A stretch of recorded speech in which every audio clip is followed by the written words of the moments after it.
He didn't conquer for fame.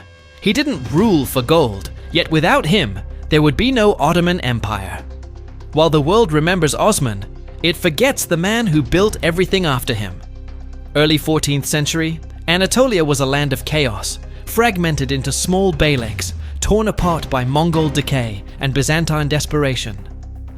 Osman Gazi had ignited a flame, a dream of a new Muslim realm carved from the ashes of dying empires.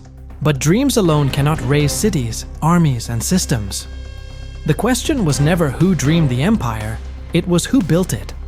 Orhan Gazi was not like his father. Where Osman was fire, Orhan was stone.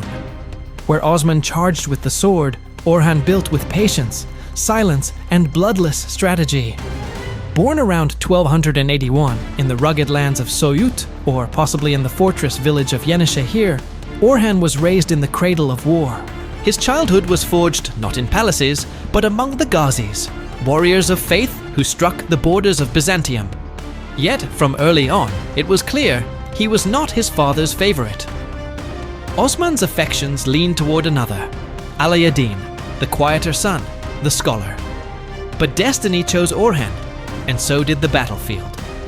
The turning point came around 1320. Osman Gazi had grown old, ill and weary. He could dream no further.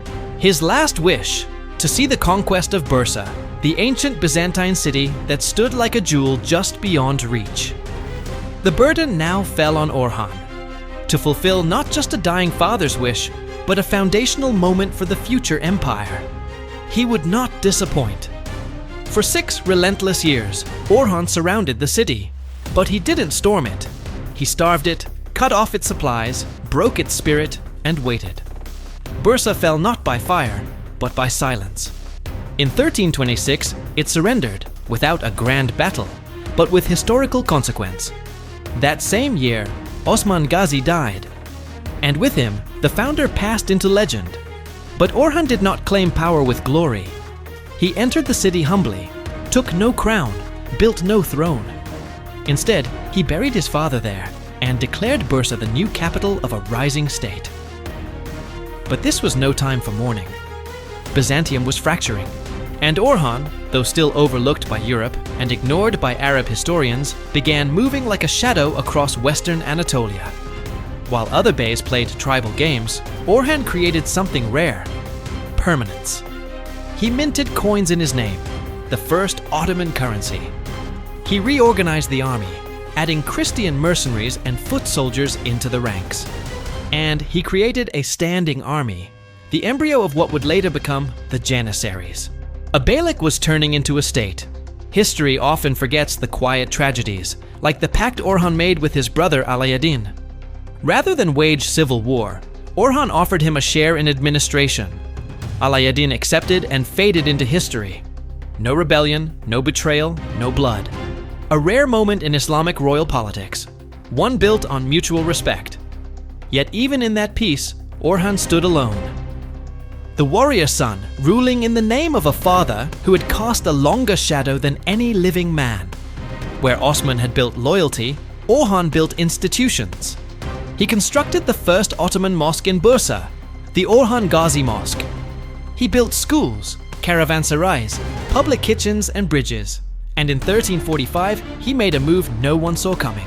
He married Theodora, daughter of the Byzantine Emperor John VI of Cantacuzene, a Muslim ruler marrying a Christian princess. This wasn't love, it was strategy. Orhan wasn't just conquering land, he was piercing the heart of Byzantium without lifting a sword. But soon, the call would come from across the water. The Byzantines, weakened and desperate, would beg Orhan to send troops into Europe. And Orhan, the forgotten founder, would be the first Ottoman ruler to step foot into the Balkans. Not just as a soldier, but as a future emperor. And that decision would change the fate of 2 continents. The year was 1352.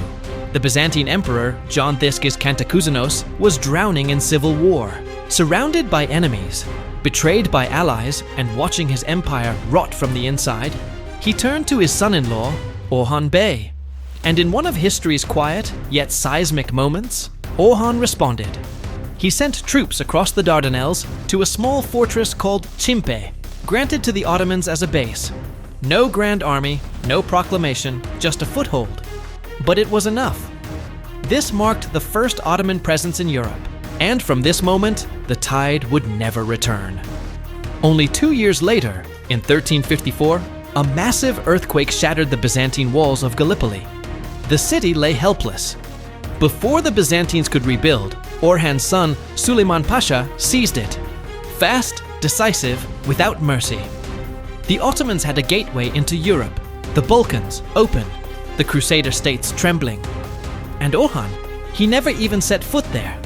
He stayed in Bursa, old, grieving, silent, because his beloved son Süleyman, his greatest general, had died in a tragic accident just months after. Some say Orhan never recovered. What's strange is this. Orhan ruled for 36 years, longer than many sultans who came after him. He commanded armies. He negotiated with emperors. He administered law, coinage, mosques, and cities. But he never called himself sultan. He was always bey, modest, tactical, careful. Was it humility? Or was he haunted by his father's legacy? A founder in the shadows of a legend? Perhaps he knew that his name was meant to build, not shine. Orhan's quiet empire. Under Orhan's rule, the Ottoman state transformed. The first state military began to form. Professional, paid soldiers, distinct from tribal warriors. Bursa flourished, with textile industries and trade routes connecting to the Silk Road. He commissioned mosques, hospitals, and madrasas, merging the warrior spirit with civic virtue. And most importantly, he trained the next generation. His surviving son, Murad, would go on to become the first true imperial sultan, leading the Ottomans into full-fledged empire building in Europe. But none of it would have been possible without Orhan's quiet foundations. Orhan Bey ruled like a shadow, steady, cold, and unnoticed. He didn't chase fame. He didn't seek conquest for glory. He played the long game. Institutions over fame, stability over legend. Yet history remembers the conquerors, the dramatics, the blood and the fire, not the silence. And that is the tragedy of Orhan Bey. The man who truly made the Ottoman Empire possible is barely remembered at all. He died around 1362, quietly, just like he lived. No towering mausoleum, no poetic epics, just a simple tomb in Bursa, next to his father Osman. One founded a dream, the other built a state. Yet only one became legend.